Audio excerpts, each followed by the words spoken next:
Alright, what is going on, guys? I am TJ, bringing you a brand new video on my channel, and today we're going to be talking about what went down in the Antonio Brown trade. If you guys don't know, which I don't know how you don't already know, but Antonio Brown yesterday was traded to the Oakland Raiders for a 3rd and a 5th round pick, and it was just a crazy situation and a crazy way to get one of the NFL's best wide receivers. So we're going to be talking about that and breaking it down today. Also, I know I've been gone for a little bit. I haven't been posting many videos. I didn't post a video before. I didn't post a mock draft before the combine. I didn't post anything about the combine. I was just really caught up in midterms and grades and stuff like that and schoolwork. So just letting you guys know that I mean, I'm on spring break right now, so I'll be able to pump out more videos. But that was the reason that I was gone. Was because I had to really focus on my grades and my schoolwork and stuff like that. So since we're on spring break, or since I'm on spring break, I'm all good now, and I'll be back to making more videos about the draft, about the combine, about college players, about NFL teams, trades, all that type of stuff. So yeah, without me rambling on about all that stuff, let's get right into the video. Alright, so I already mentioned that Antonio Brown was traded for a 3rd and a 5th round pick, which is absolute highway robbery. I don't know how the Raiders managed to get away with only having to give up a 3rd and a 5th round pick when this year they have three first round picks, and the year after that they have 2. So they've got 5 first round picks in 2 years,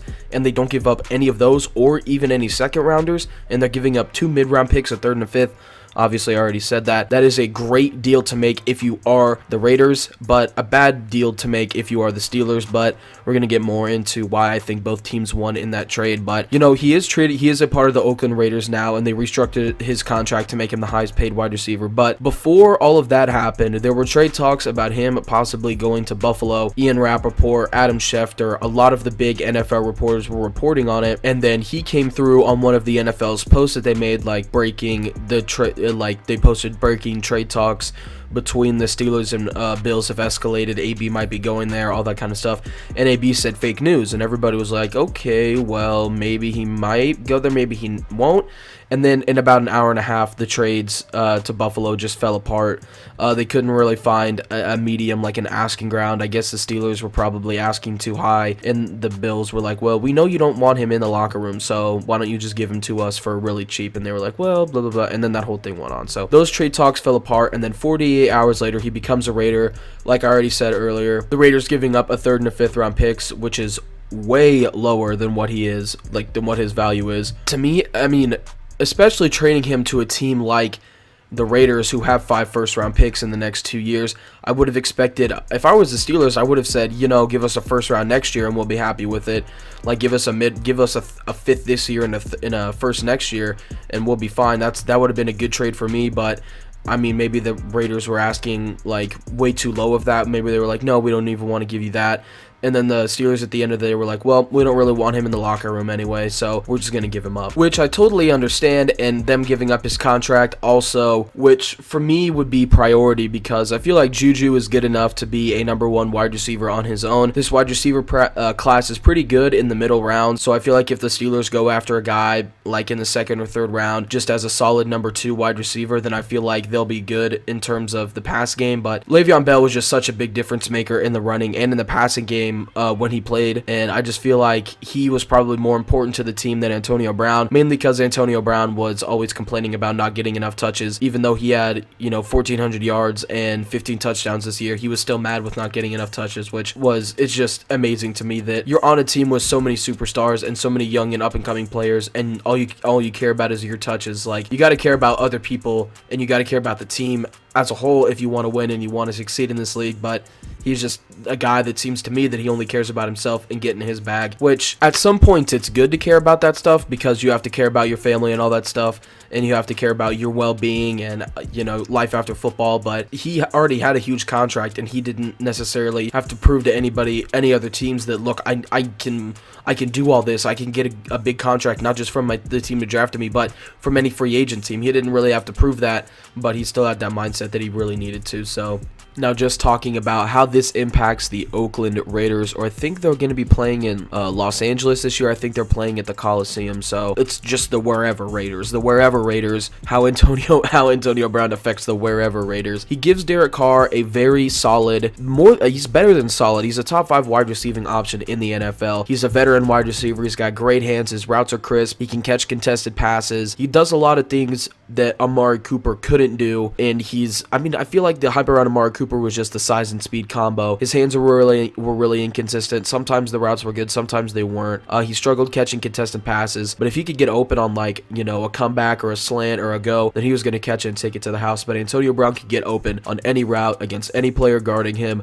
He's just more elite than Amari Cooper is, and that helps Derek Carr out a lot, because last year his only valid wide receiving option was Jared Cook, and Jared Cook probably isn't going to be on the team next year. So this gives him, a true number 1 wide receiver to throw to, a guy who can work out of the slot, he can work out of the outsides, he can work out of 3-man, 2-man sets. He can just literally do anything, and it's going to help Derek Carr, because if they wouldn't have traded for a wide receiver, if they wouldn't have signed one in free agency, which I probably thought they would do, but they would have probably either drafted a wide receiver with 2 of their later picks in the first round. That's what I would have done if I was John Gruden, and those guys would have been young wide receivers who weren't acclimated to the NFL game, who would have struggled getting open early, who would have had drop issues just like Amari Cooper did in his rookie year, and that's not what John Gruden wants. John Gruden wants guys who are veterans, who have been in the league for a while, who know what to do, who know how to run different concepts, who have played in a bunch of different offenses, who have done this and done that. So he wants guys who have a big knowledge for the game, and if he would have had to,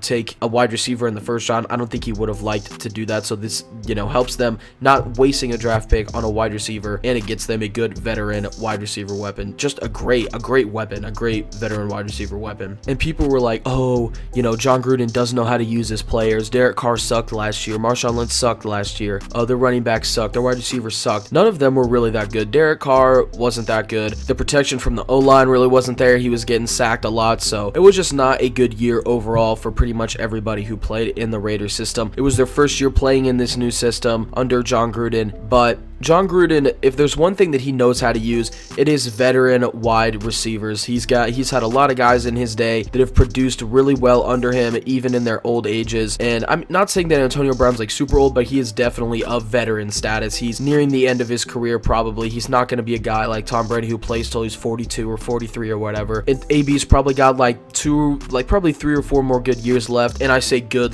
good for any standards. Not he's probably got 3 or 4 1,000-yard receiving seasons left in him before he starts to tail off. And that's just the name of the game. That's not me saying Antonio Brown sucks. That's just how the game goes. Providing further evidence on how John Gruden has used great veteran wide receivers. He had Joey Galloway, Tim Brown, Jerry Rice, Keyshawn Johnson. All of those guys were on an original team before him, and then they came to him, whether that was the Raiders or the Buccaneers. They came to him. I think Joey Galloway, Tim Brown, Jerry Rice were all the Raiders, just at different times, and Keyshawn was on the Buccaneers when they won the Super Bowl. He turned those guys into great. They all had great seasons. They all had really good seasons, which a lot of those guys, Keyshawn Johnson was a first overall pick who didn't produce like a first overall pick, and then he goes to Tampa Bay and he has great success there running in John Gruden's offense. Jerry Rice, we already knew what Jerry Rice was when he was in San Francisco, and people were like, oh, he's going to go to Oakland and he's going to suck, and he didn't. He had a really good couple years there. Tim Brown was the same thing. He was good early in his career, but he had a lot of success later in his years. And then Joey Galloway, just the same as all the other guys. So he knows how to use his veteran wide receivers. He knows how to communicate with them about what concepts they want to run. He knows how to get them open, and he knows how to do the little things so that those guys are happy and that they stay with the team. And like I mentioned earlier, the Raiders did restructure AB's contract so that he is the highest paid wide receiver in the NFL. I feel like his base salary before the restructure was $17 million, and now it's like 19.4 or something like that. So that adds a significant like $2.5 million.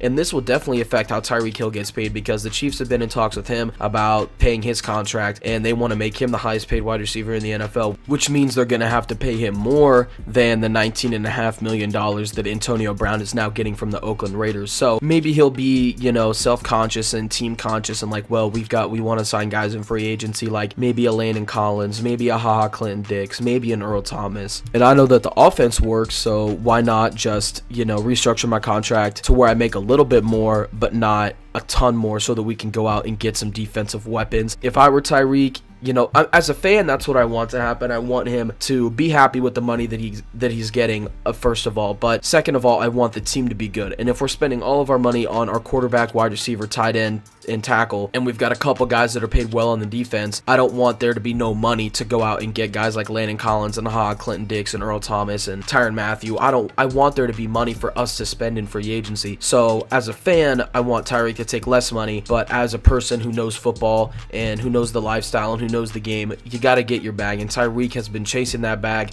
since he was at Oklahoma State, and he's gone through some up and downs. He's climbed a lot of mountains. He's dug himself into a lot of holes, but he has definitely earned whatever contract he gets.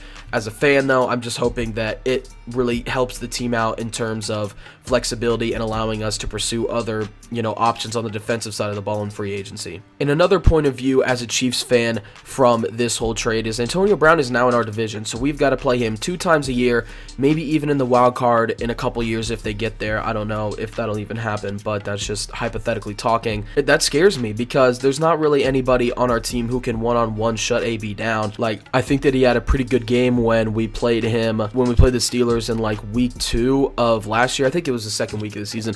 He had a pretty good game, and I mean, we had the same people the entire year guarding everybody, like Steven Nelson, Kendall Fuller, or Orlando Scantrick. Charvarius Ward came on late, but I mean, he was still on the team. So there's not really anybody that can shut him down, and that worries me a little bit because I feel like that'll be a big contributor on, if they beat us or not. So, I mean, possibly Kendall Fuller could be the guy to man up on AB the entire game, and then we like bracket cover him or something like that. But that's not, I'm not worried about that at the current moment. I'll be worried about it, like the week before leading up to a game or something like that. And just wrapping up this video talking about the winners and the losers, I feel like both teams won and lost. Neither of the teams lost, they both won. I mean the Steelers could have lost in a little bit of a way, but we're just going to talk about it now. So I think the Steelers win because they got what they wanted. They got AB out of the locker room and they got his contract off the books. So I think throughout this whole process, it started in the last week of the season.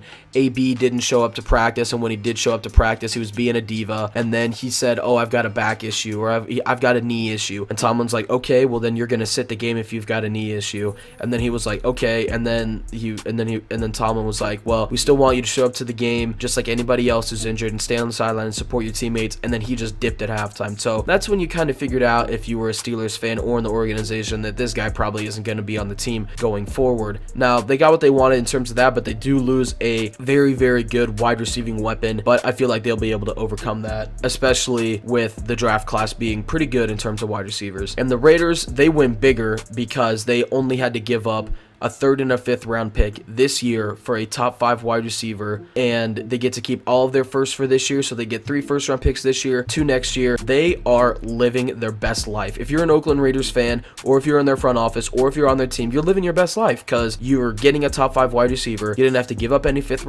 first round picks for the next 2 years, so you get to keep all 5 first round picks. Like, they are swimming in gold and money right now. I mean, not really, because they had to pay AB a bunch of money, but that's just besides the point. But they won big. I mean, they get to keep all their picks, they get to keep all their assets.